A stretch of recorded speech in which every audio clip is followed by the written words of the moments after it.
Hello, Hello. am I good? No. What's that in front of you? Oh, you're in your office. Uh-huh.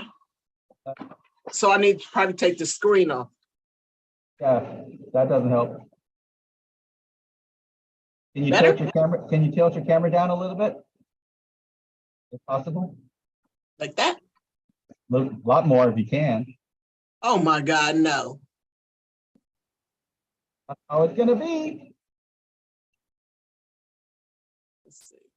Oh, we're on YouTube already, so. Oh, really? Okay.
Due to COVID-19, this meeting will be conducted via Zoom pursuant to the provisions of the Governor's Urgency Measure Assembly Bill 361, which suspends certain requirements of the Brown Act.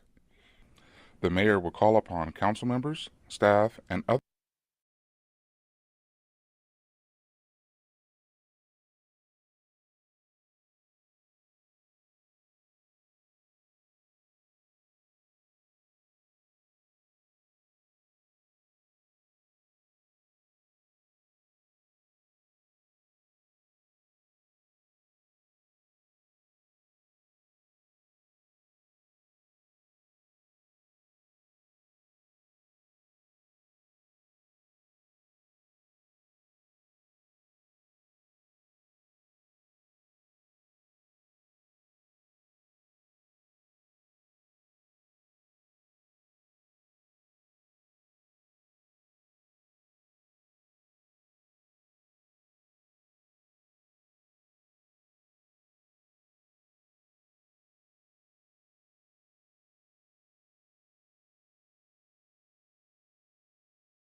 City Clerk, it's 10 o'clock, but I don't see a quorum here yet. Do you? Yeah, I do too. I do see a quorum. Are you ready to begin? Yes. Okay, well, welcome everyone to a special meeting of the Richmond City Council. Would you call the roll, please? Councilmember Bates. Councilmember Bates is absent. Councilmember Jimenez. Presente. Councilmember Johnson. Councilmember Johnson is absent. Vice Mayor Martinez. Presente. Councilmember McLaughlin. Here. Councilmember Willis. Councilmember Willis is absent, and Mayor Butt. Here. Would you play the public comment instructional video, please?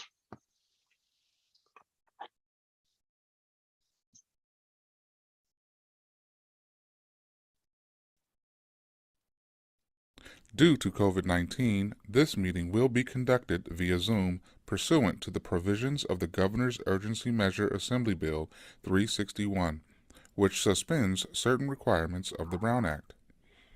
The mayor will call upon council members, staff, and other guest speakers by name. Please speak clearly and state your name before giving comments or remarks.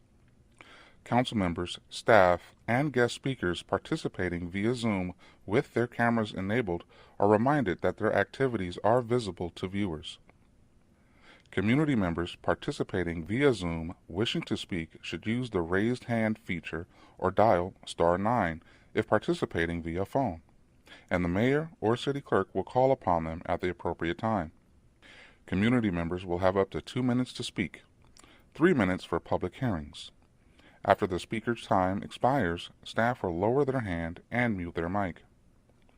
Community members participating via phone will be called upon to speak by the last 4 digits of their phone number. Public input and participation are of the utmost importance to the City of Richmond City Council. Therefore, it is important for public speakers to be ready to address the council when called upon.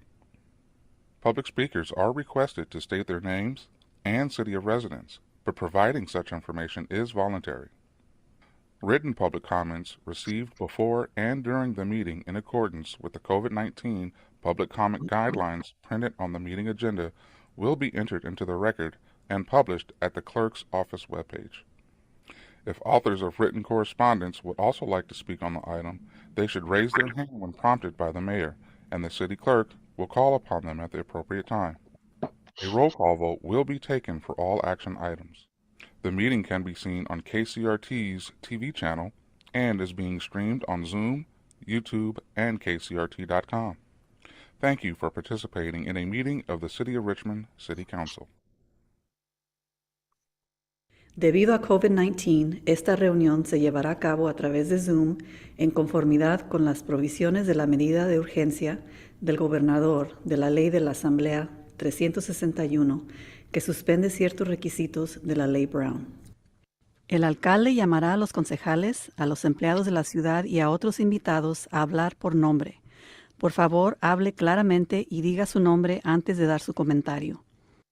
Se recuerda a los concejales, empleados y otros invitados participando a través de Zoom con sus cámaras encendidas que sus actividades son visibles al público.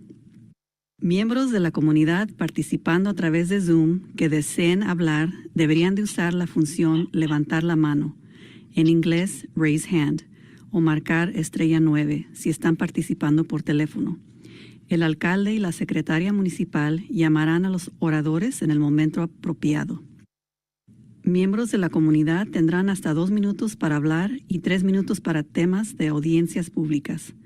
Después de que se expire el tiempo de orador, se le bajará la mano y el micrófono será silenciado.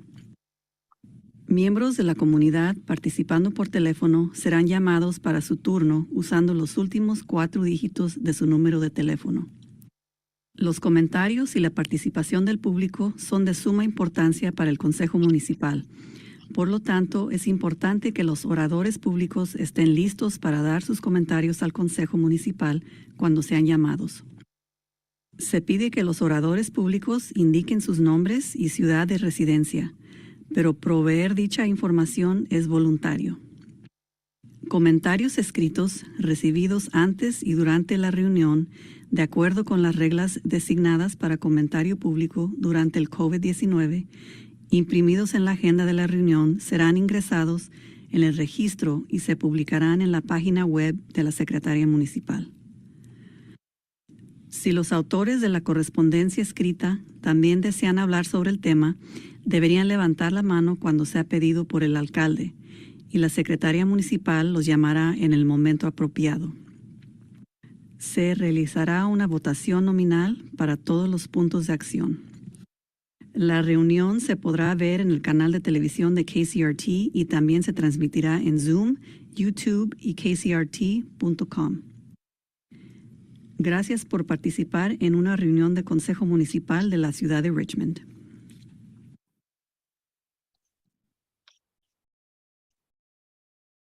The next item is agenda review. Anybody want to make any changes to the agenda? I don't see any. Actually, I wanted to, Mayor Budd, if I can, Shannon Moore with the City Attorney's Office. For the second item, the resolution affirming the emergency proclamation, I wanted to add one clause, whereas clause in the resolution.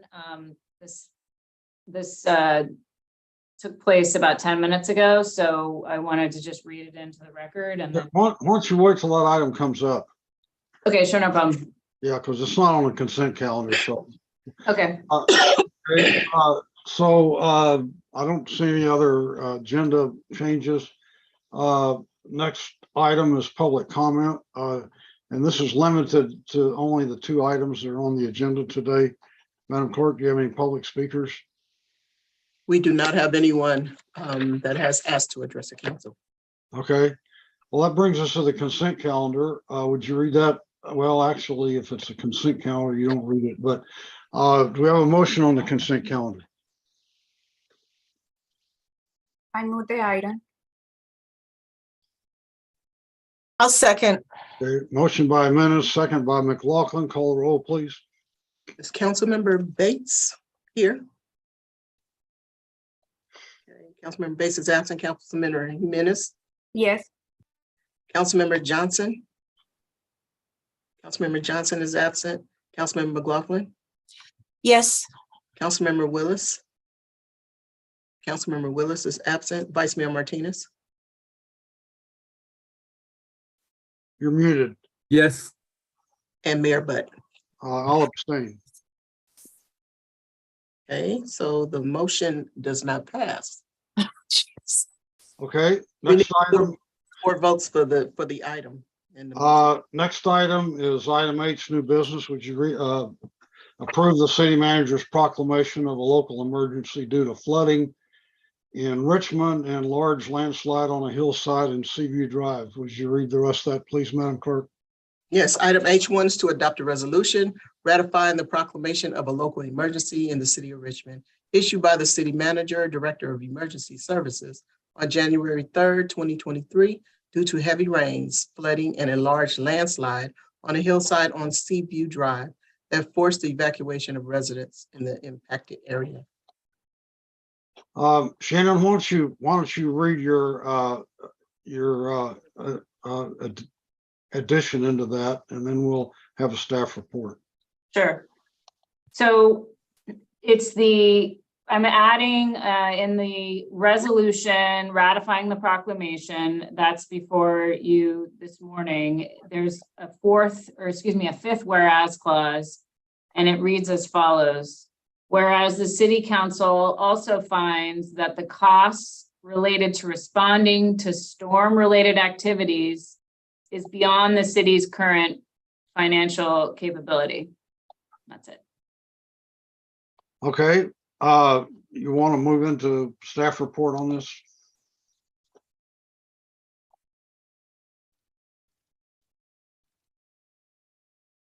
Thank you. Yes, Mayor Butt. Casey, can you please, Mayor Butt, we do an extensive presentation to ensure that the Richmond City Council, Richmond residents, businesses, and stakeholders are of the extraordinary activities that have commenced thus far, beginning last Tuesday evening. Next slide, please. And so today, again, we're asking that you adopt a resolution ratifying our proclamation of local emergency, which I commenced on January 3rd, 2023. Next. Before you is an overview of the information we're going to cover today. Next slide. What I highlight is, in addition to the activities taking place at Seaview, there have been other activities that have taken place citywide, which various departments will cover today. And I also think it's important to note that you can see here from this table what's taking place in the local jurisdictions in close proximity to us. So I would really like to take this time to commend all of the City of Richmond staff that have been working actively in the EOC in addition to their normal regular day jobs. And so they're essentially pulling second and third shifts by operating the EOC in many instances. They've been working long nights, weekends, and unfortunately have been operating with a lack of sleep. Also, a lot of staff out in the field that are providing direct services, everything from sandbags to tree trimming, which you'll hear more about later. So again, the activities that are in progress are vast and wide throughout the city and include everything from dealing with the Seaview incident to incidents at the wastewater treatment plant. Next slide. As well as responding to providing additional services to the unhoused and supplies, to increasing capacity to deal with emergency matters such as street treatment. So again, Richmond was out front. We gathered and commenced our EOC on Tuesday evening last week. There's subsequently been a state and federal, there's in the federal state of emergency that Biden declared. And so we are trying to ensure that we are well positioned in the event that we are able to seek reimbursement for our expenditures. We anticipate we will be able to provide more comprehensive information on that matter in particular. Next slide. And so again, by way of background, I've been sending updates to the City Council, 4 updates thus far. We're working, one of our next steps is we're in the process of creating a repository for all of this draft information to be available on the city's website. And again, it is draft. This is an ongoing, evolving situation, and make sure that we provide information as quickly as possible, but we also want to make sure that to the degree feasible, we're accurate and we mitigate the spreading of misinformation. I really thank all the staff again that have been involved personally out at the incident on January 3rd in the evening with, and Mayor Butt was there in addition to Mayor-elect Martinez, and I also believe Councilmember-elect and this evening, this morning, we're going to go ahead and have materials presented by Public Works staff, Community Services, Community Development, as well as Police and Fire. With that, I will hand it to Chief Montoya to provide an update on specific EOC activities. And again, thank you all for your patience this morning while we go through all of this information. My original request was for this presentation to be 20, but unfortunately, we're not going to be able to keep to that because staff has just been too busy to keep it to 20 minutes. So thank you for your patience as we go through all of this information. Next slide.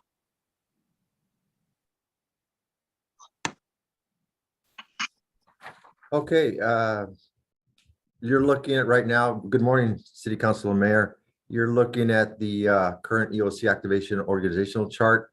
And as City Manager stated, we activated that on Tuesday night at 8:30, was officially opened. And you're looking at the command or the structure of the EOC itself, with the city manager being what we would term in the EOC language as the incident commander.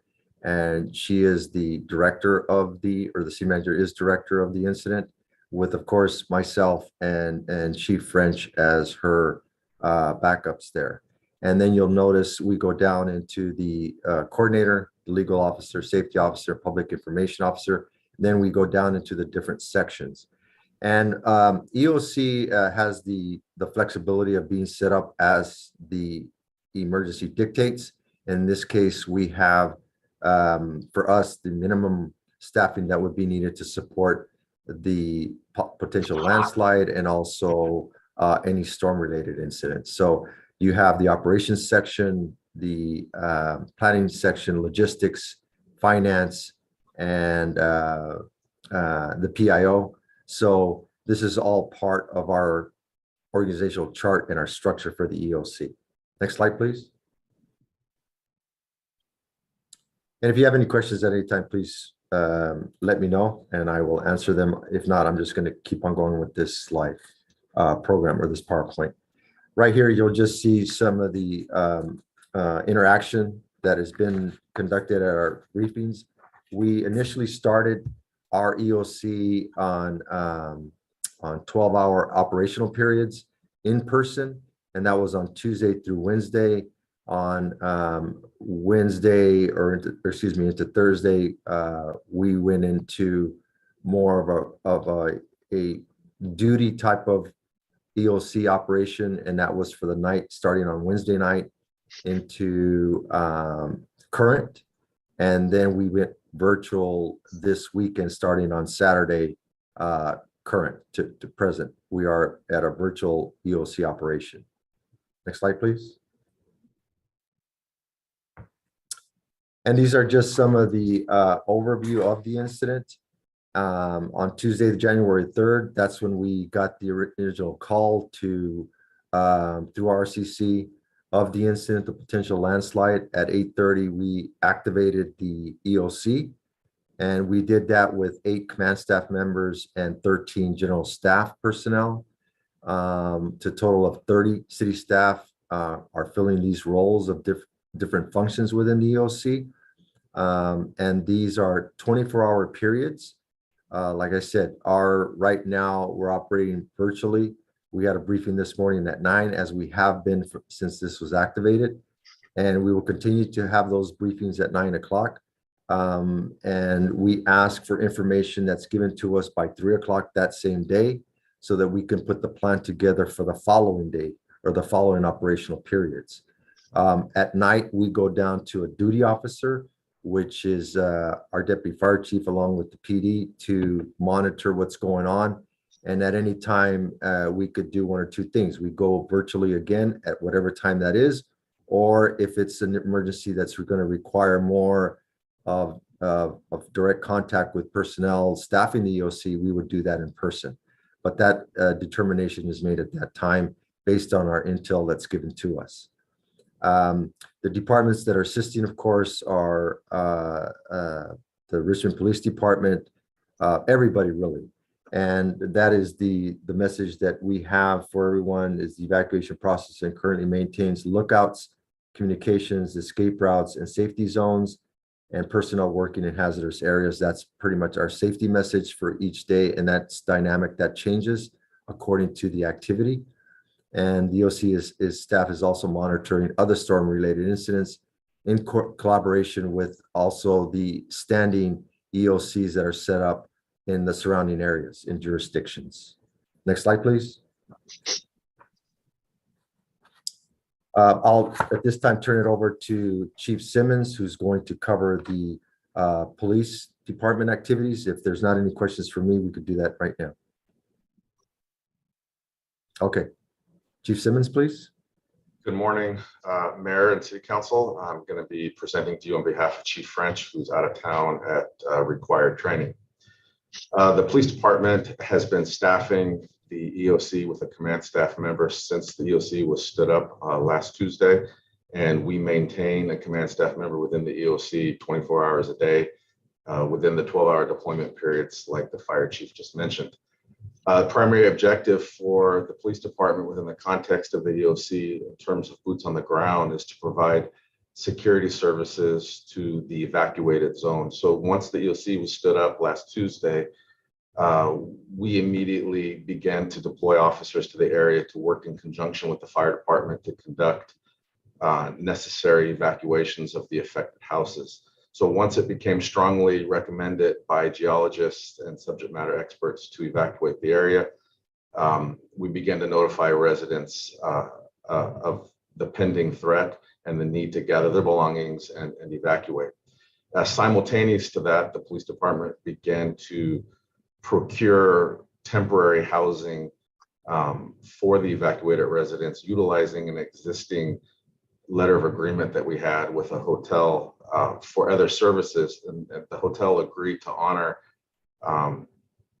their services with us for this instance as well. Once all of the residents were evacuated, our objective turned to securing those residents. Once it becomes known to the public that homes or certain neighborhoods are evacuated, they often become targets to looters. So one of our objectives is to make sure that those homes stay cleared and protected from people that would seek to come in and do harm to evacuated residents.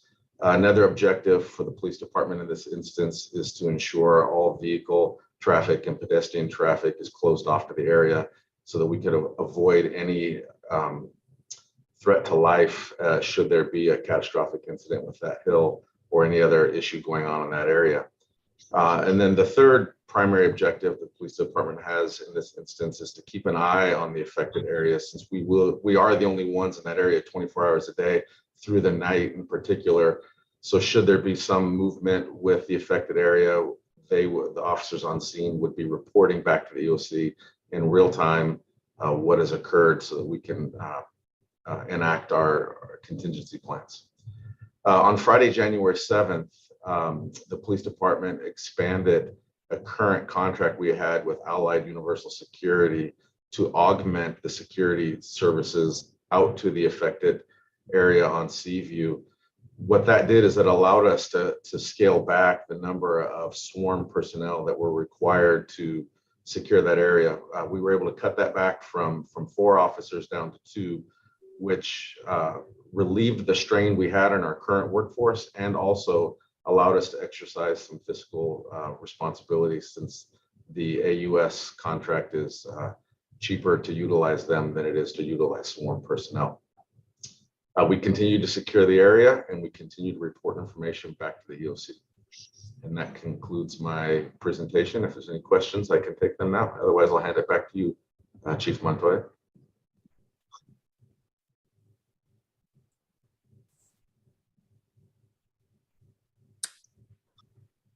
Okay, next slide, I believe, City Manager Chelsea, did you want me to cover these or Public Works?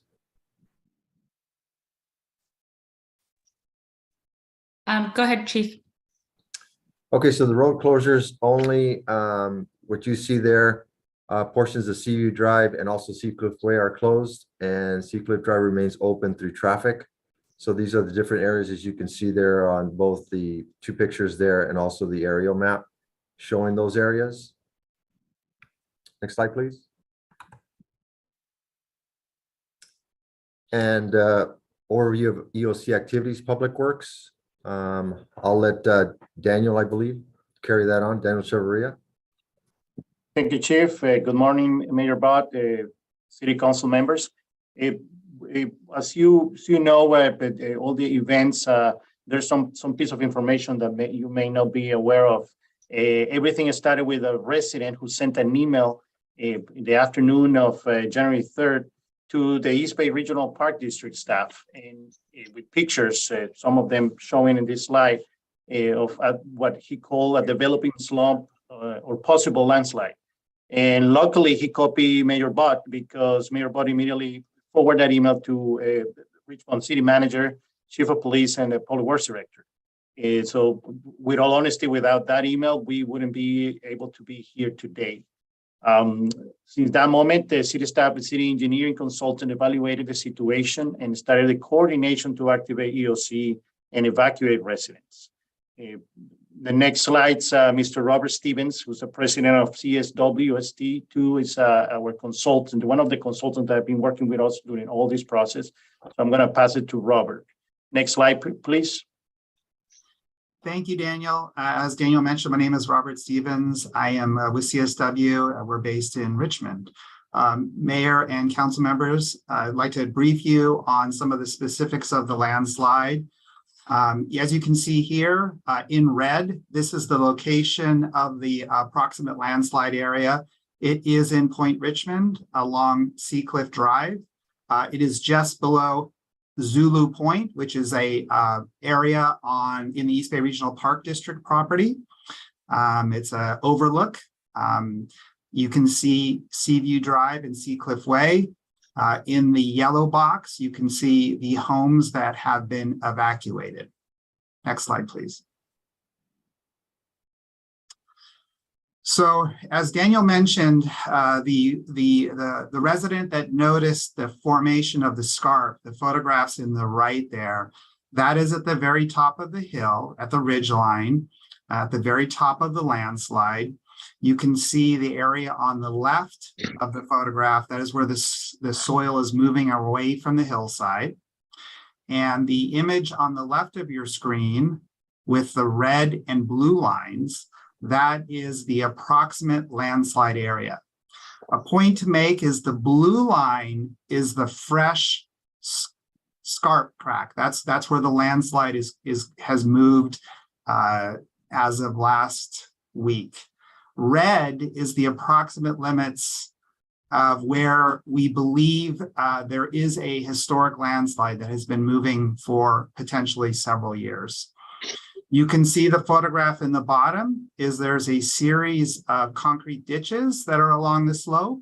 They are cracked and moving. That is the top concrete ditch. Next slide, please. This is at the base of Seaview Drive. On the northwest edge, there's a concrete retaining wall. You can see the crack in the wall. That is the lateral extent of the landslide. You can see there the photograph of the geologist's foot. You can see that the curve has slightly shifted. We believe that is the earth moving at that location. And you can also see along Seacliff Drive, you can see a lot of water that's moving out from the slide material and flowing on the surface. That's an indication of how much water is actually trapped in the hillside. Next slide.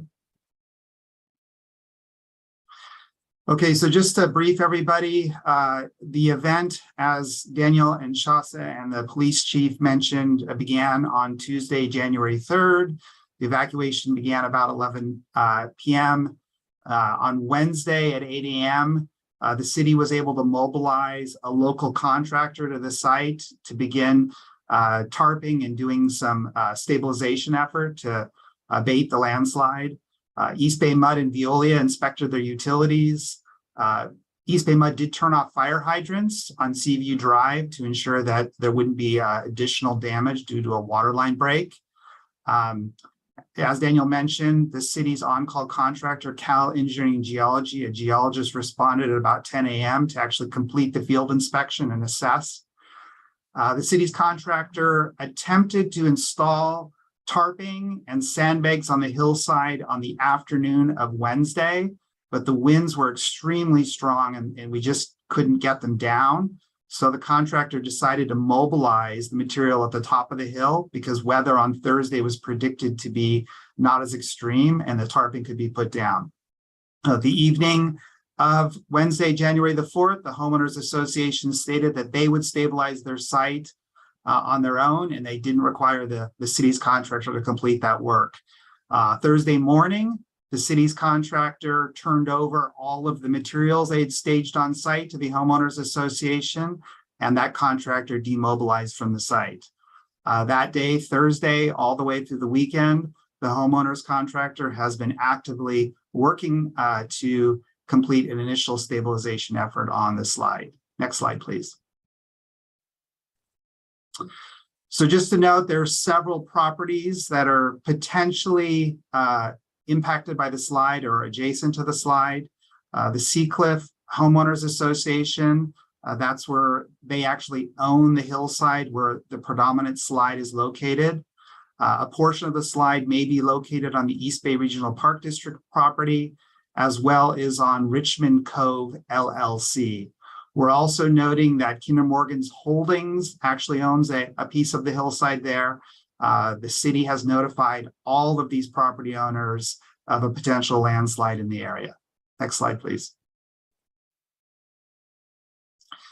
So just a little bit about the site geology and kind of what a landslide is. So this section of Richmond, millions of years ago was below water. And for millions of years, sediments accumulated on the bottom of the ocean floor. And they due to high pressures and weight of water, they cemented themselves together into a very, very thin layers of a mudstone or a shale. And then because of tectonic action and the plates pushing against one another actually shoved the coastal range up. And what you see, the photograph on the right, that is the typical geology in Point Potrero. And it's this intensely weathered, highly fractured, and thinly bedded shale material. This photograph is actually near Dornan Drive, but the materials here are similar to the materials where the landslide is. And that's those small rocks that you see on the western slope of Point Potrero. Next slide, please. So here is an image courtesy of the USGS of a landslide. A landslide forms when the shear strength of the soil is exceeded, usually by the capacity of the soil, usually because of weight of the soil. And that usually happens because there's water accumulating in the soil. It adds additional weight and it creates friction to allow the soil to move. So you can see here, the main scarp crack, that's the side that's kind of stabilized on the slope, and the head of the soil moves down slope. You can see that this slide in this image here is a lot more advanced than kind of what we're seeing, but we definitely can see the head, we can see the edges of it, and we can see the crown in the field. Next slide, please. So in 2003, the developer of the subdivision began construction. And this was a Google Earth photograph taken in December of 2003. And you can see that the slope was generally cut. And you can see the slope was cut with a series of steps. There's 4 steps. The image on the right shows the steps that were cut. Each step has a concrete valley gutter installed in it. And the height generally from the street up to the ridge is about 145 vertical feet. Next slide, please. So the image on the left is the original grading plan for the development. The blue lines represent the concrete V ditches that collect runoff from the slope.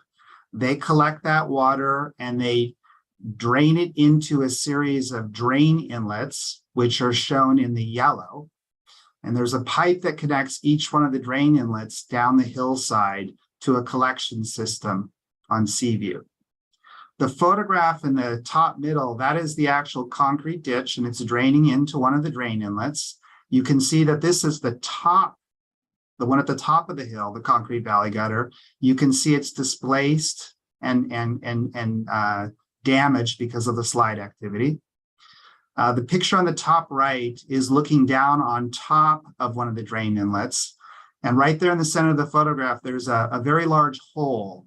And when we were there on Tuesday night, we could look down inside the hole And we could see that water was penetrating and it wasn't flowing into the drain inlet and into the pipe. It was actually flowing down the slope parallel to the pipe. And you can see there the photograph on the lower right that is looking into the drain inlet, looking into the pipe. And you can see that gap between the pipe and the wall of the drain inlet, the concrete there. There's a large void space there. So our theory is that for many years, water may have not been actually flowing through the pipe. A lot of water has actually been piping around the edges of the pipe, further adding more and more water into the soil mass that's now forming the landslide. Next slide, please.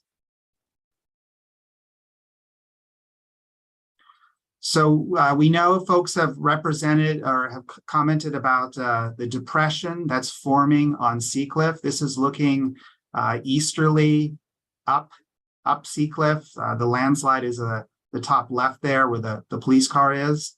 There's a depression that's been there. Based on our kind of initial work, we think that this has been here for a while. Looking at the sewer records, Veolia has found no distress in the pipe. So we suspect that this is something different than the landslide, but Public Works is continuing to evaluate this condition. Next slide, please. So as I mentioned, the Homeowners Association has retained an engineering contractor by the name of Engineered Soils Repair to actually implement the temporary stabilization efforts. They've been installing plastic sheeting to cover the landslide area. They've been working to cover the concrete ditches with plastic so that the water is not percolating down into the underlying soils. And they're also working to install diversion pipings down the hillside so that water will not enter the soil mass within the slide. We understand that they were back out there yesterday due to some really high winds that happened on Saturday to ensure that it's very that the slide is covered. Next slide, please. And with that, I'll turn it over to Mabeen. Good morning. This is Mubin, Mayor Butt and council members. So I will cover, this slide shows actually the finances, contribution and support to the EOC activities. Finances here to support the contractual services and all the procurement needs through the emergency. And also we're here to collect and enforce the EOC activity log forms, which are ICS 214 forms, from all sections and from all the personnel involved in EOC operations, given that now there's a potential reimbursement possibility from FEMA and state. And we're also here to provide cost projections to the city management and the council. Next slide, please.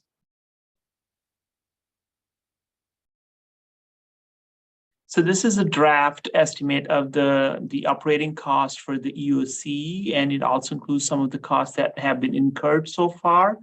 And it also provides what the estimated draft estimate for these costs going forward on daily basis would be if the EOC operations were extended up to like 30 days. And we can say that only the personnel cost up to 30 days would add up to about $1.9 million. And again, this is just a draft. And as we know, the situation continues to evolve. And these estimates will shift based on the changing situation of the emergency. Next slide, please. As you know, like some of the residents have been displaced, been ordered to evacuate, recommended to evacuate from their homes, and the city has provided them lodging at a local hotel, and the cost of the lodging through January 16th is estimated to be about $28,000. That concludes the finance, and I would hand over to City Attorney's Office for the presentation beyond this point, if there are no questions for me. So I think the only point I want to add is just kind of what's before you this morning is a resolution extending, affirming the city manager's emergency proclamation, which took place on January 3rd. And per our RMC, she has the ability to proclaim a local emergency if council isn't in session, but the council members need to ratify that proclamation. And then if you want to extend it, that's what's before you this morning. And that's, I think that's it from our office. Okay, are there any questions from council members?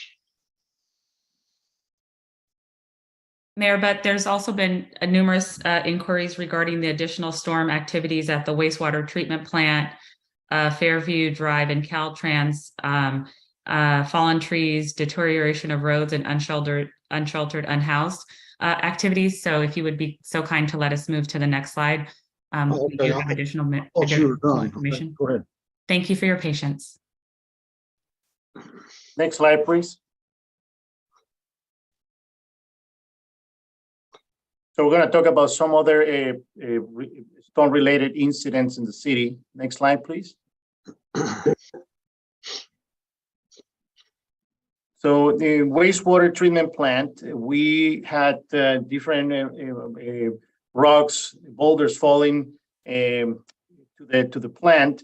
We have a geologist visiting the area on Wednesday and the 4th, and making his recommendations. Basically, we don't have concerns about a landslide, but it's more like a rock fall. And what was done after the visit, and the recommendation is to protect the site, to install some K-rails. Next slide, please.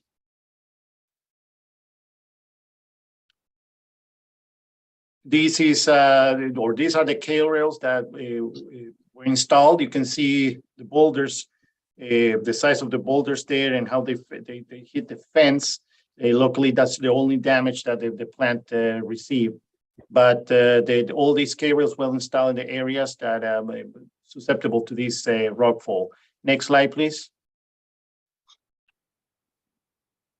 And with this is a Caltrans situation, Caltrans right-of-way case. Robert Armijo, our Deputy Public Works Director, is going to just comment on this one. Robert. Right. Good morning, Mayor Butt and members of the City Council. Yeah, there's my camera. So this, we had a fissure appear on Caltrans property in the backyard, or basically the land between Highway 80 and 1169 Fairview Drive. The middle photo depicts the fissure as from the backyard of that property. And then the left picture depicts the temporary repairs that Caltrans made. And then we also included an aerial view of where the fissure has appeared. This fissure doesn't really seem to be a result of any kind of work that Caltrans is currently working on, but does seem to be as a result of the increased runoff from this recent storm event. Staff did contact Caltrans to discuss the situation, and the Caltrans representative did report that he was aware of the situation and did erect the temporary repairs that I previously noted, and which is depicted in the left picture. He also noted that after the storm situation subsides, that Caltrans will be constructing some kind of temporary, some permanent repairs in this area.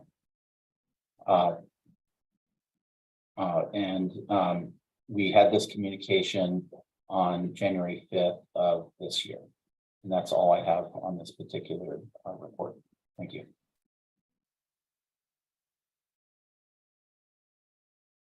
Next slide, please.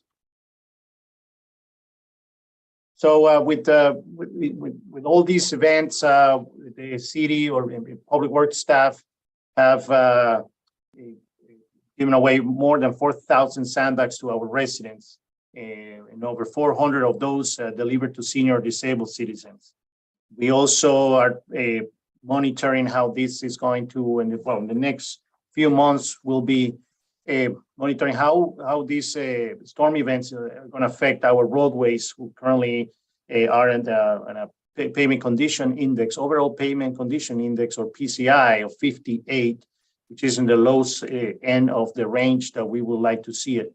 Of course, in future months, we'll be talking about the pavement program, but I just want to bring to the attention of City Council that remember these storms when we talk about our pavement, because we need a considerable investment in the pavement and also in our stormwater infrastructure. And that will be linked to our stormwater rate study that we're going to present to the City Council at some point, basically to improve the infrastructure, not only in roadways, but also in our stormwater system. Next, please. These are pictures of some of the trees that have fallen during the past week. We currently are dealing with one major one in Maricopa Avenue. Hit some vehicles, and we even are asking one of our contractors for support. Our 3 contractors for support, but as you can see, this is serious damages and work that has been done overnight. I'm really proud of the public works crew that they have come out and do all that is in their hands. Some of them working a 24-hour shift just to make this possible. Next slide, please. And with this, I pass it to Lina Velasco. Thank you, Danielle. Good evening, Mayor, or good morning, Mayor Button, council members. So I just wanted to share a little bit of information how both service providers, core, county staff, and the EOC now also is supporting the unsheltered, unhoused throughout our community.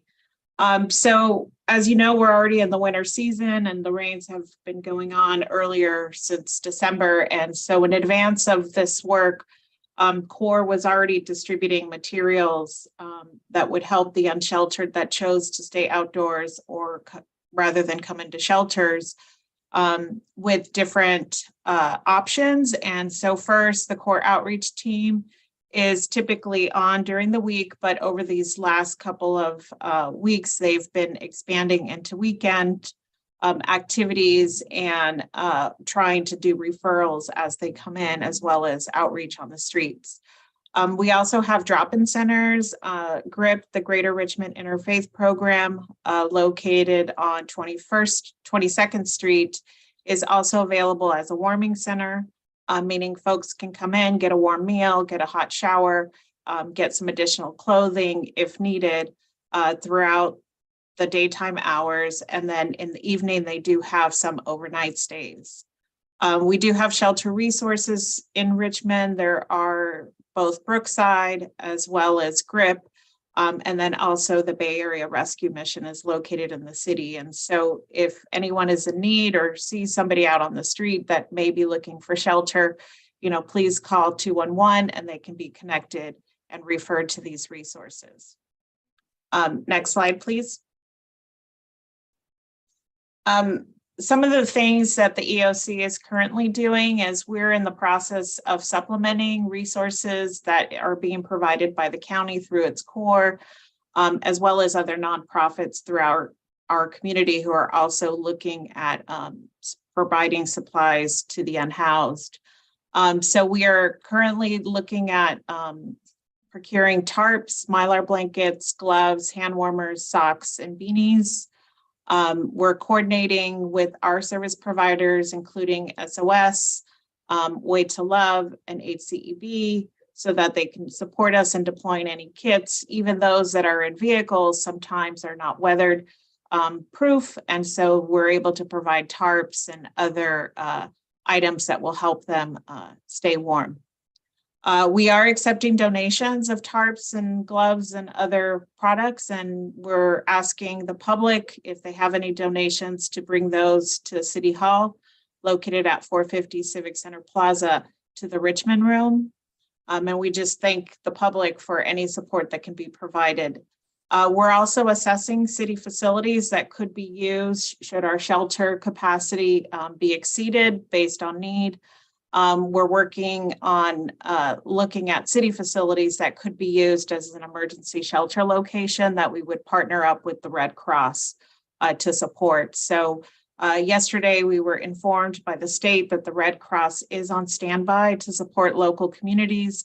However, requests do need to be funneled through the county process. So last night, we can go to the next slide. The county did release a press release talking about temporary expansions that are being done at various shelters throughout the county. And the council in December approved a contract for both Housing First and also short-term emergency sheltering work. And so those contracts with the Richmond Community Foundation are going through execution now, and we're coordinating with RCF to talk about any short-term options we can offer the unhoused should our shelter capacity be reached. Next slide. So in terms of the city facilities that have been assessed as possibly being available for an emergency shelter, we're looking at the auditorium, which is the Richmond Convention Center. It does have capacity up to 1,000 people. And then there's several options, both side rooms, kitchens, as well as restrooms throughout the facility. An alternative facility would also be the Richmond complex located on McDonald near 37th and Nickel Park. We have a social hall and a gym that has a combined capacity of 200. And so it would affect existing programming. And so programming would need to find alternative locations. And so we would be working with the county as well as the Red Cross to evaluate any shelter or any emergency shelters that were to be set up in response to the storms. Next slide.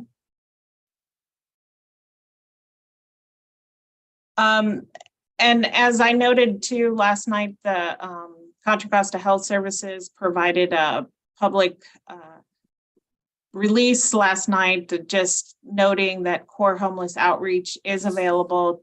Folks should call 211. They're also looking at donations regarding sleeping bags, gloves, beanies, tarps, and these are also being distributed through GRIP. And donations could also be dropped off in Concord, and the address is 2400 Bissell Lane, Suite D in Concord. They are also aware that the Red Cross is on standby and can help support emergency shelters. And so we're continuing to monitor shelter capacity to see if the need does exceed our capacity, and then therefore we would need to set up an emergency shelter. And if members of the public are interested in volunteering or have space available for an emergency shelter, that they can contact the Bay Area chapter of the Red Cross. Next slide.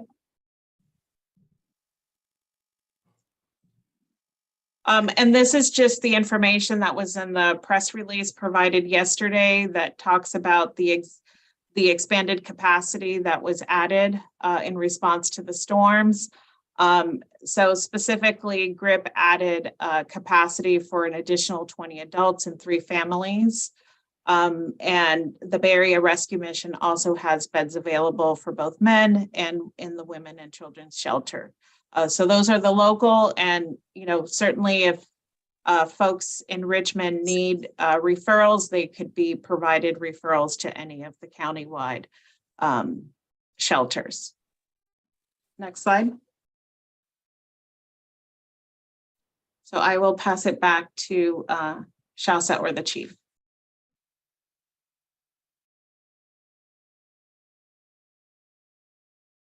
Thank you, Lena, and thank you to all of the staff that presented. So in terms of next steps, at this juncture, we're going to continue to coordinate with the county and better understand the president's order to ensure that we're properly prepared for reimbursement. There is an inordinate amount of documentation that is required by all of the EOC staff and participants, and so that is ongoing. And as I mentioned earlier, we will be creating an incident website, which we will launch this week. As soon as it is available, I will send out an email to the City Council, and we'll make sure that there's a news flash on our city website. Next slide, please. Also, we'll continue to work with the Department of Transportation to try to procure additional resources to assist with supporting fixing our roads. And want to note that as these activities are ongoing, this information again remains draft and will continue to evolve as we receive new information. So our request is today that you adopt the resolution ratifying the proclamation of the local emergency that I declared on January 3rd due to the heavy rain and flooding and large landslide on hillside on Seaview Drive that forced the evacuations of residents in the impacted area. But as Chief City Attorney Shannon Moore mentioned, we've expanded the resolution to deal with the activities that are taking place citywide. So just want to let you all know that city staff is trying to provide a comprehensive response to all impacted residents. If any residents have questions or concerns, they can always contact the city manager's office at 510-620-6512. Again, 510-620-6512. And also we have also been having direct communication with impacted residents through the EOC, through the PIO function. So just want to make sure that the council is aware that communication has been ongoing, and we're certainly always amenable to feedback, but at least from my initial observation, as well as the emails I've been receiving from Richmond residents and stakeholders, that everyone has been extremely impressed by the city's responsiveness across various departments. And so again, I want to thank all the staff involved for the excellent work that they've been doing and the long hours that they've been putting in to make sure to serve our community to the best of our capacity with the current resources that we have. And so with that, next slide, if there's any questions, most of the EOC members are here to assist in answering them. And our plan is to then come back to you again on January 17th with additional information as the situation evolves. Go ahead, Councilmember McLaughlin, you have a question? First of all, I hope you can share this PowerPoint with the whole council. So in case we have, in case we want to review it and respond to residents or whatever, we have it handy. So thank you for that. I see Shessa is city manager is nodding that she'll do that. The other question is, I know that Shannon Moore from the city attorney's office said that we could approve the whoops, sorry. I'm gonna just turn this off. Okay, so that we could approve the resolution, which I certainly will make a motion to approve it, or someone else can do that. But she also said, and extend it. Now, I read in the resolution that it says that this is to ratify the city manager's declaration of the emergency until terminated by the city council. Do we have to set up any date for extension, or will it just be ongoing until we terminate it?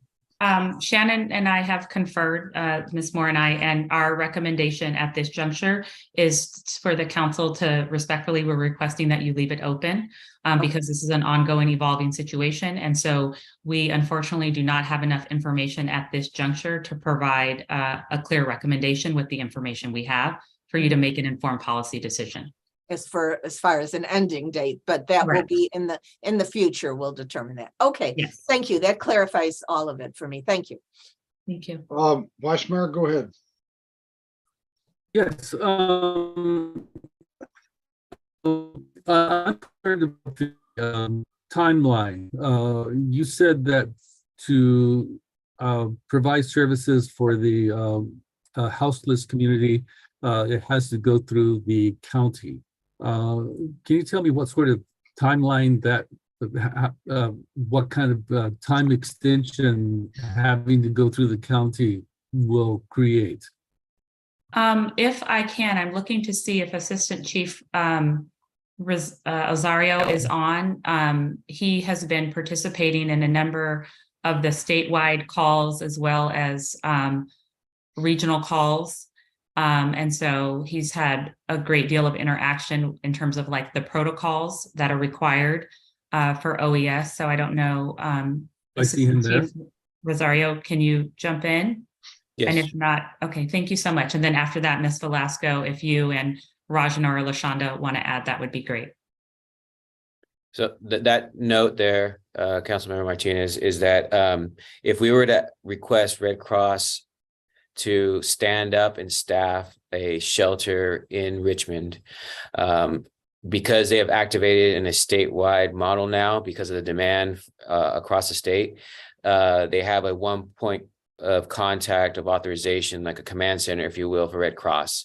So they've taken away the ability for each county to make those decisions, where to stand up shelters and you know, the details on it, because they're spread pretty thin with their resources. So it doesn't prevent us from doing a shelter that's 100% City of Richmond, but if it's going to be a Red Cross staff shelter, we would go through Stan Macy, who was part of the coordinating group with the county OES. That's the quickest way to get our request up through the Red Cross system. He didn't give a timeline about how long that would take. He just said it will not add significant time to the approval process, but that it is an added step. But he did not give a definitive time. We have another MAC call at 3 o'clock this afternoon, where I may be able to get a better idea of what that looks like now that they have a better idea of the demand on their system. And what would be the possibilities of setting up a center without Red Cross to initiate it? And is there a way that we could get money back by setting it up ourselves and then requesting the money afterward? Rajana, Lena, and LaShonda, would you like to take that question? Sure, I can start a little bit. So I think, first of all, staffing and materials, right? So if we do open up a shelter, you know, the city does not in its inventory have cots, blankets, pillows, you know, typical things that you would want to provide for overnight stay. You know, we do have tables and chairs that can be used, and so food would also need to be provided, water, and you know, possibly showers depending on the time of stay. So we would need to start looking at those types of resources. But you know, there could be a hybrid model where we could get materials from the Red Cross, but maybe staffing and volunteers takes a little bit of time to set up. So I think right now we're assessing what we can do, and maybe, you know, the type of emergency shelter we provide changes over time. So it could start by just allowing folks to come indoors and, you know, stay dry. And then later on turn into something more where there's cots and blankets depending on need and resources. So that's initially my thoughts, but certainly if others want to add to that. Lena, can you also talk a little bit more about the conversations you've been having with county staff? Sure. So I think, you know, the first thing was to see if, at least as it relates to the unhoused, I mean, I think we need to acknowledge that the shelter could serve beyond the unhoused of anybody who is dealing with, you know, leaks or other things in their own homes. But as it relates to the unhoused, I think the priority was to see if they could expand the capacity of existing shelters by adding cots there where there is services and already personnel on site. That's the quickest way to serve and expand capacity. But I think, you know, we are looking at and we'll be in contact. I think county staff has already reached out to Rajana about possible facilities that the city could have if a shelter was determined necessary. I'd like to add in there that when we do open up the shelters, sorry, this is Ranjana from Community Services Recreation. when we do open up a shelter, we will need a supporting agency to run the shelter, especially concerning the unhoused community. Our staff are not trained and equipped to handle the population. So we will definitely need an outside agency who is trained to provide services, and our staff can certainly be support to this agency. Finally, I just want to end by saying, I think Lena mentioned this, LaShonda White, interim director for community services, but the county, while we're in this meeting, the county has already reached out to city staff. And after this call, we will be having a call with county staff to see where they are and what next steps could look like and how we can collaborate so that we can get the support needed to be able to provide additional resources to the community if that is needed at this time. And we can provide through SHASA, through the city manager, updates once we have them. Thank you. So what sorts of community organizations do we have that are working with the houseless community that could staff these centers if we open them? So, I mean, I think we can definitely reach out to the nonprofits. Yesterday, in a brief conversation with the county, they've noted that churches have reached out to them, letting them know that they do have facility space available should a shelter be needed. So I think it could be a range of volunteers, people coming in, helping check people in, check people out. I did talk to HCEB yesterday. They are currently running for Alameda County a warming center. And so they would also have some capacity to support the city in an emergency shelter that would probably have a little more of the training that our community services staff may not have. And certainly we would seek mutual aid support from the county and other service providers throughout the county. So we wouldn't have to be limited to Richmond based. And certainly the rescue mission. I mean, there's a lot of good organizations within the city that are doing this work. And Lena, you have been in touch with some of those local nonprofits already, right? That's correct. Can you elaborate on that a little bit, please? Yeah, so we also reached out to the homelessness task force yesterday, letting them know that we are going to be putting care kits available or together. And so we were needing volunteers as well as distribution of those. So we've talked to SOS, who's available to assist us in deploying those care kits. As I mentioned earlier, we have talked to HCEB, who's operating a warming center right now in Alameda County, that they would have some capacity to support the city. So I think we just need to, and then obviously the Castro encampment, we've been walking around with our service providers, checking in with dwellers there to see how their needs are going and how we can support them during these storms. And I want to commend staff for meeting the needs of the people who were evacuated from the Seaview. And I'm really impressed that we're also considering their pets and providing extra money for them to include their pets in their hotels. So on the other hand, I know that a lot of the shelters for the unhoused have pet restrictions. So is there some way that we can make alterations for the pet needs of the unsheltered to be taken care of?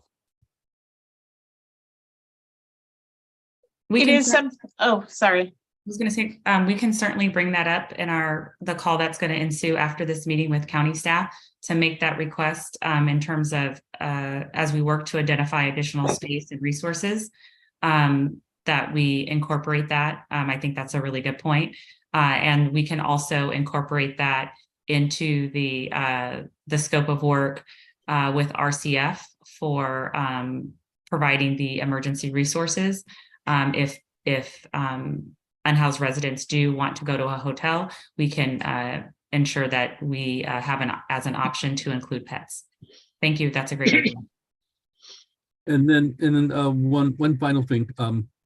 Oops, it just escaped me.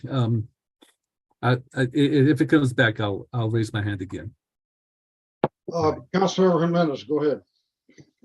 Yeah, I just wanted to, first of all, thank you to every single staff person working on this emergency response. Has been great to see how when we kind of like put together the resources, we can respond really efficient and effectively. So I thank you for that. I have some questions. Some of them is more about data. I thank you, Lina, for really be kind of like the liaisons and leading the unhoused also community. I just, when I saw the emergency release, our news release from the county, I saw that they are opening 121 extra additional beds in the whole county. 46 of them are in West County in Richmond, and actually 20 of them are new beds that are created. The rest that had already existed, but they are going to hold it for this emergency. I don't know if, so for me, I don't see as the data about how many people we have that are unhoused, how many of them are already in shelter, and what is the need. Because when I see that number, and I know that like we had a count of like 1,000 unhoused residents just in Richmond alone, then for me it's like, is that enough? And so, which in that sense, I don't know, because I don't have the number. So data on that. Also, you presented several options to do, maybe like using the auditorium with the Red Cross, but more detail about deadlines, because raining is coming, like last night, rains a lot. So when this, like, if we are talking about that, and it's not about like just, oh, we will discuss it, which is one part, but it's also about getting us more information about deadlines. So if we do that, this can be set up by this day, or it will take this time. This is the number of the staff that we need. And I know that like one of the frustrations is that we need more support from the county. So the county, and I had been telling, like, for instance, one of the ideas, like we can have the spaces, but the county or the Red Cross can provide the logistics, the outreach, and the staffing is needed because they are the ones who hold that expertise. So having more information about deadlines in the next newsletter or email that you send will be very important. So we know that things are moving, and it's not just, oh, we are waiting to see if, because rain is coming and all of that. So that is one thing. The other part is, I really commend the new director, Daniel Chavarria, for all the information about the roads and the safety, and Greg has been amazing also as a staff to really respond to these emergencies. One thing that I would like to is also that we start conversations with the capital improvement plan budget to have a presentation in February, right? And not wait until June when we are having to approve the budget, to really start looking at like, okay, what is like we start kind of like doing that work and planning the work since the beginning, and not wait until we approve the budget and all these conversations. So that part. And then my last comment and questions is about the resolution, because the resolution said that it is further proclaimed and ordered, I'm sorry, this, that during the 16th of the emergency, the power, function, and duties of the Director of Emergency Services should be those prescribed by the state law and ordinance. Who is the Director of Emergency Services? Because as I know, and I talked to Chief Montoya, I am no Director of Emergency Services currently in that position. So Councilmember Jimenez, just to clarify, so the way that the EOC has always worked is it's the city manager, the fire chief, and the police chief are in the top quadrant there in the org chart. And then the position that city staff have been trying to fill, fire and HR have been working to fill the emergency services manager position. And right now that function has been led by the fire personnel that have been on the call today. So that's Assistant Chief Lazario, and then on the PIO function, and then with support from battalion chiefs, and then on the PIO function that in the org chart is a combination of duties between police and fire also. So there is a vacancy. So I want to commend all of the staff that have been involved for helping augment and run the EOC without that role. I would have to say that personally, my observation has been that staff have been incredibly responsive, and we've been able to share more information quickly this time, even though there's been ongoing events at least in my observation, compared to previously when we initiated the EOC. So I definitely feel like there's been more interdepartmental collaboration and more responsiveness, but your point is well made that we need to work to fill that position. And we can certainly bring that to City Council either on the 17th or 24th to look at the salary range. And so what I'm hearing from you for us to report back to our next meeting with the county is that there's a need to have a data-driven response with deadlines, and that we're seeking more support from the county. Yes, please, because rain is right now. So emergency is just like, as I think like we had been doing an amazing, you guys has been doing an amazing job responding to the emergency, and particularly the CVU. And so what I would love to see is also that as we respond to residents, also we can respond to the Orange House resident as well, and in the same manner and the same quality and efficiency. So thank you so much for all the work. I look forward to more data-driven information deadlines about when additional shelters or warming centers is needed, and it force to supply. Like it's frustrating because we are hoping that the county will step up in more capacity, but if it's not, I believe that we as a city should be stepping up to provide more services to Orange House residents as well. So thank you. Thank you. Vice Mayor, do you have another question? Yes, I did.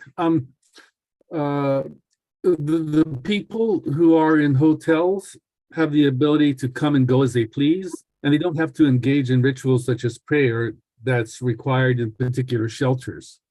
So how can we ensure that the houseless community who do go to the shelters retain their autonomy?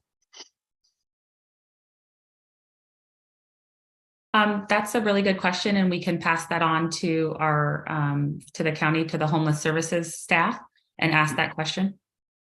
Okay, thank you. And then I also wanted to point out that taking care of our houseless community is a health, and it's also a fiscal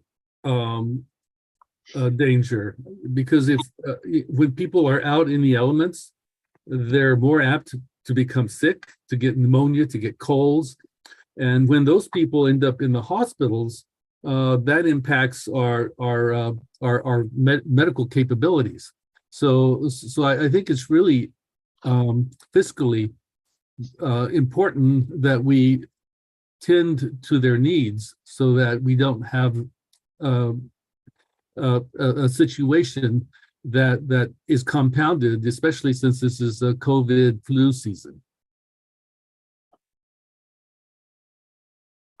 Okay, are there any more questions from council members?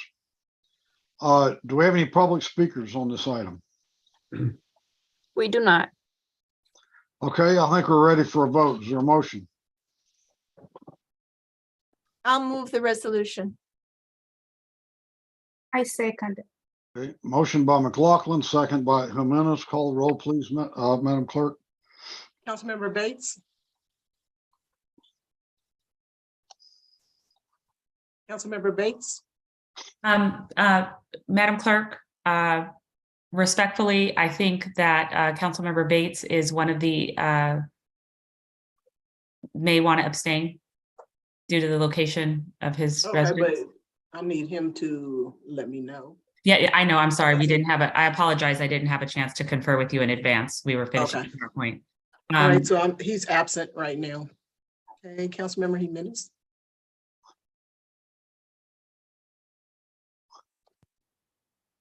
Councilmember Jimenez.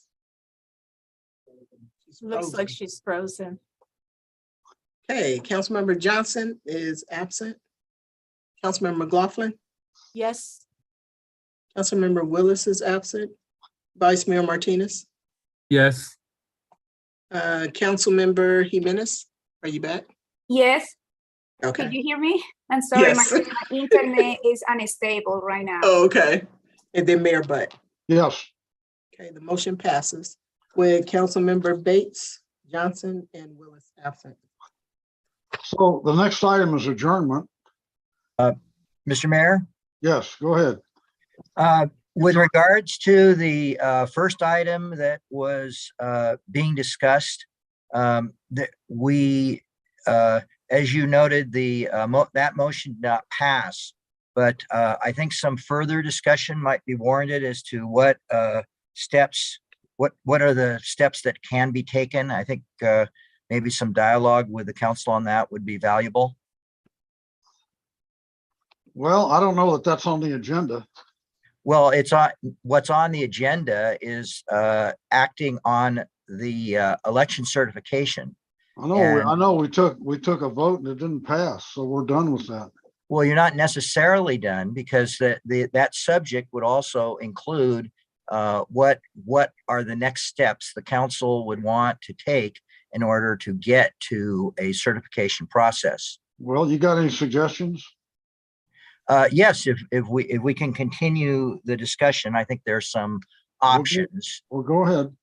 Okay, so I think I don't know whether we have any more. I think there's three issues. One, in terms of our current meeting, if other council members have joined on or could be a part of that discussion, they could possibly reconsider that action.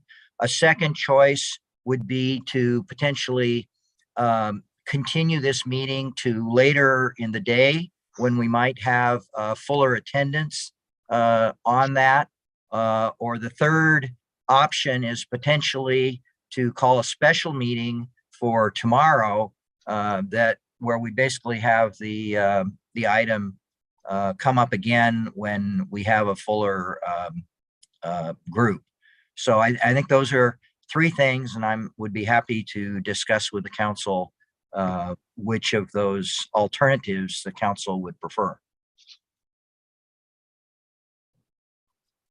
Well, the motion for reconsideration is a problem because a motion for reconsideration has to be made by somebody who voted in the majority, and since it didn't. Well, it has to be made by somebody on the prevailing side. So right. And there was not a prevailing side, so that's a problem. Well, that gets to two issues. If there was not a prevailing side, then then it would seem like anybody could make the motion. But I think arguably the prevailing side, there were 3 people that voted yes, and they did not prevail. And so arguably any of the other council members are on the non-prevailing side.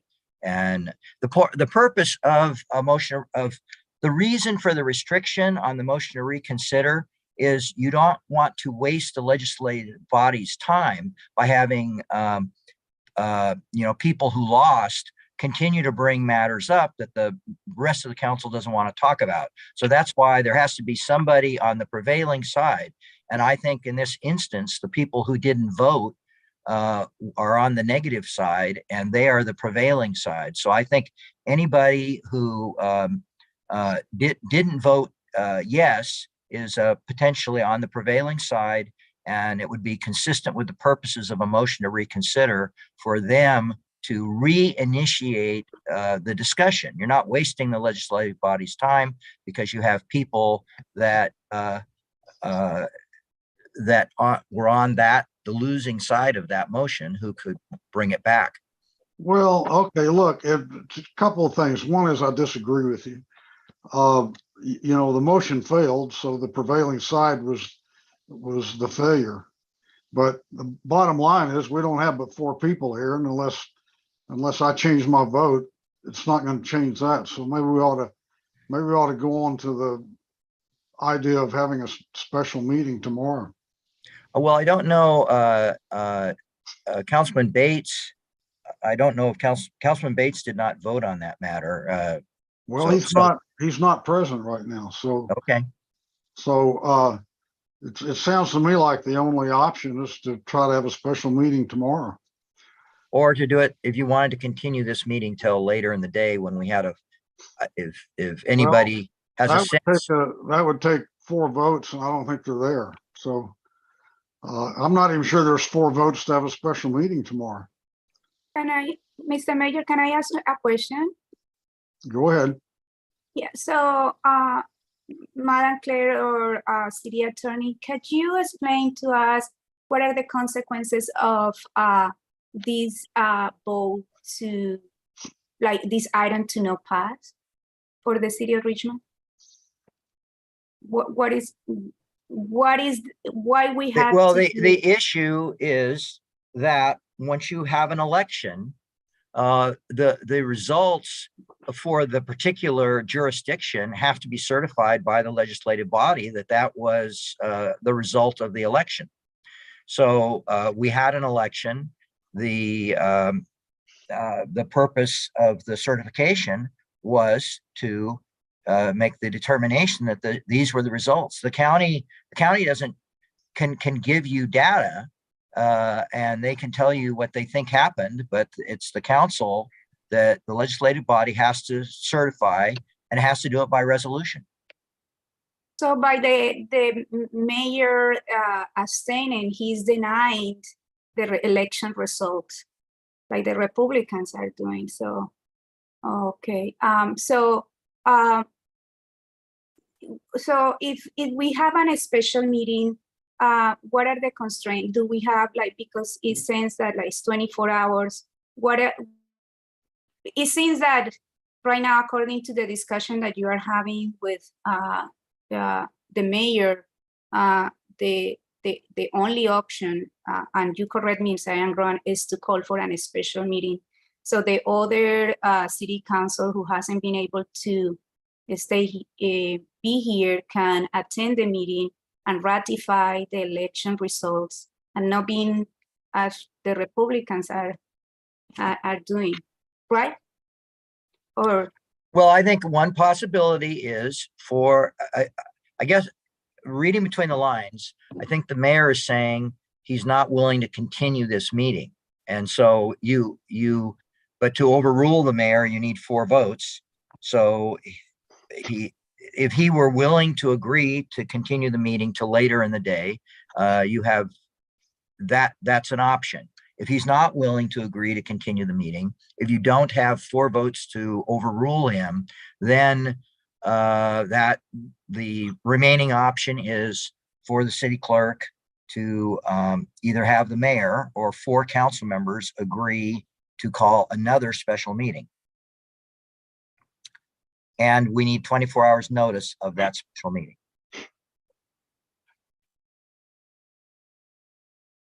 And can we do that through mail or email, excuse me? Well, Email?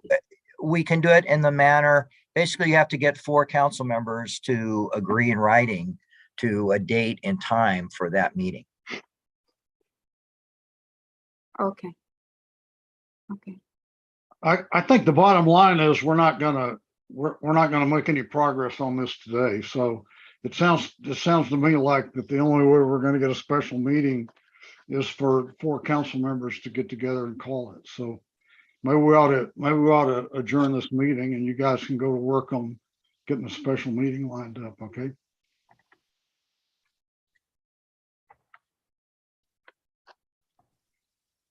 Mr. Mayor, I don't hear any objection, so I think. Mr. Mayor, I had my hand up. Go ahead. So I thought maybe since there are 3 of us on here who will likely be willing to call a special meeting, we could at least have the 3 of us if we're willing, and the 24 hours is needed.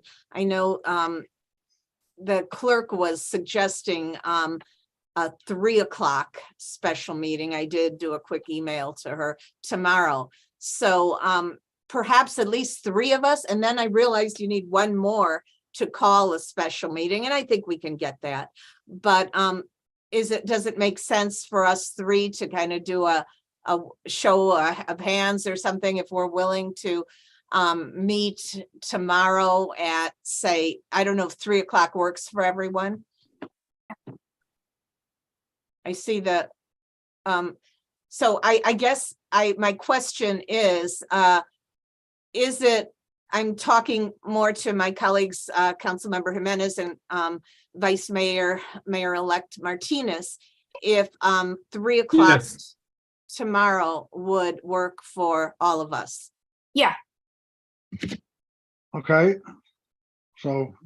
Okay. And that's the same time as your swearing in ceremony, isn't it? So is that? No, I think it's 5 o'clock for the swearing. Oh, the swearing in is 5. Okay. Okay, so is there any more business before we adjourn? No, you put us to do more business already by abstaining. So we will see everybody tomorrow if we can get other city council to not deny the election results in Richmond. Thank you so Okay, much. all right. Well, thank you, everyone. This meeting is now adjourned.